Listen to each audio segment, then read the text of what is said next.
Alors on commence toujours par chercher un syndrome pleural. On commence par chercher un piano. On cherche l'hyperclarté. L'hyperclarté signifie qu'il existe de l'air. Par contre, l'opacité signifie l'existence d'un liquide ou bien d'un mucus ou bien l'os. Donc, comme vous voyez ici, ça peut vous paraître un petit peu clair, mais c'est-à-dire noir, mais ce n'est pas le cas. C'est juste que le téléthorax est mal pénétré. Il est de très mauvaise qualité. Donc ici on n'a pas de piano, donc on a éliminé un piano. Maintenant on va voir les culs-de-sac pour chercher un épanchement liquidien.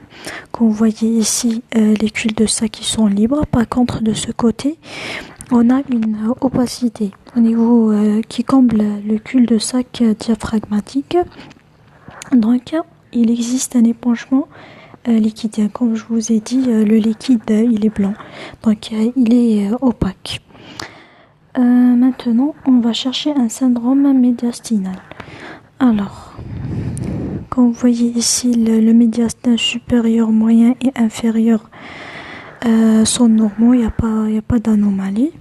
Donc on peut éliminer un syndrome médiastinal et des pathologies comme thymome, lymphome et sarcoïdose. Maintenant on passe au parenchyme pulmonaire. Voici le parenchyme. Au niveau du parenchyme, on cherche 3 syndromes qui sont le syndrome alvéolaire, comme la pathologie de pneumonie. Le syndrome interstitiel, dans ce cas-là, on peut l'éliminer parce que, comme vous voyez, il n'y a pas de micronodules. Donc, on peut éliminer un syndrome interstitiel. Maintenant, le syndrome, il nous reste le syndrome alvéolaire et le syndrome bronchique. Donc, qu'est-ce qu'on a ici? Comme on voit ici, on a une opacité. Alors, suivez-moi ici. Donc, on a une opacité qui est dense, qui est homogène. La voici. La forme, elle est ovalaire. La taille, elle est à peu près de 8 cm. La localisation, elle occupe le tiers inférieur du poumon. Maintenant, parlons de ses limites. Alors, la limite supérieure, elle se confond avec la petite scissure. Et les autres limites, elles sont nettes. Donc,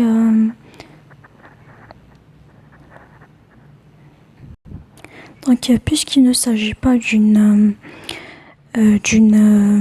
opacité en plage qui est systématisée et tout, on peut éliminer un syndrome alvéolaire à type de pneumonie.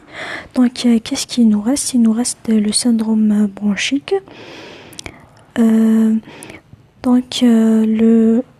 On peut évoquer un cancer bronchique.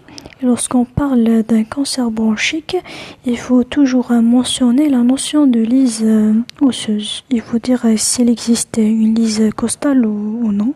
Donc dans ce cas-là, il n'existe pas de lyse costale.